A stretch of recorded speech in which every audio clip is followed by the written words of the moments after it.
Teniendo en cuenta esto que decíamos, ¿no? Que es necesario el consentimiento unánime de todos los miembros de la OTAN para que otras naciones se adhieran, ¿qué efectos tiene, cree usted, la oposición de Turquía? ¿Podría trabar definitivamente las aspiraciones de Suecia y de Finlandia?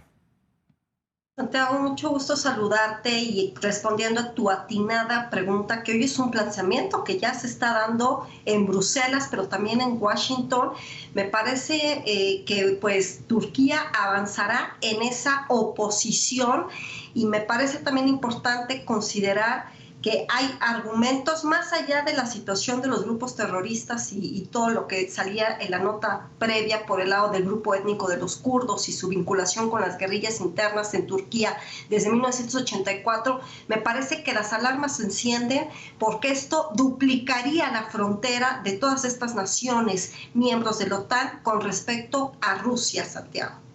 Ahora, Recep Tayyip Erdogan argumenta que estas naciones son, como decíamos también, ¿no? El hogar de grupos terroristas y dijo además que no quiere repetir lo que considera un error, ¿no? Cuando se permitió el ingreso de Grecia. ¿De qué se trata ese antecedente griego y qué implicó para Turquía? Ambas naciones ingresaron en 1952, sin embargo, cuando hubo un conflicto, que sabemos que las partes de los conflictos étnicos siempre traen un gran componente cultural y se convierte después en una situación geopolítica, entonces cuando sucede una confrontación entre Turquía y Chipre, entonces Grecia se sale porque considera que la alianza militar que hoy conocemos como la OTAN no respondió como debería de ser. Sin embargo, para que pudiera regresar Grecia a ser miembro de la OTAN, tuvo que tener el respaldo de todos los países y ahí Turquía pues tuvo que finalmente aceptar que se reincorporara Grecia. Sin embargo, hemos visto que estas fronteras marítimas y aéreas y toda la complejidad de la problemática entre Grecia y Turquía, que ya data desde hace décadas atrás, pues no se ha resuelto y por eso es que hoy está sobre la mesa esta situación donde estamos viendo que la otanización, es decir, la expansión de la OTAN, no va a venir a resolver el conflicto en Ucrania, Santiago. Aribel, hoy trascendió además que Rusia va a dejar de suministrar electricidad a partir del próximo sábado a Finlandia. Si bien no dijeron, ¿no?, que se trata de una medida en represalia, ¿cree usted que puede ser efectivo para Rusia utilizar sus recursos, para frenar los distintos ingresos a la OTAN?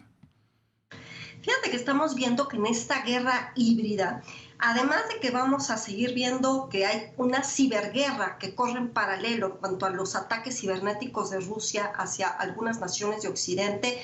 estamos viendo que tampoco tiene mucho margen de acción Rusia. Entonces, un mecanismo es justo lo que vimos hace un par de semanas de exigir que el pago de los energéticos que Europa importa de Rusia sea a través del uso del rublo, y otro es justo esto que estamos viendo de que ya a partir de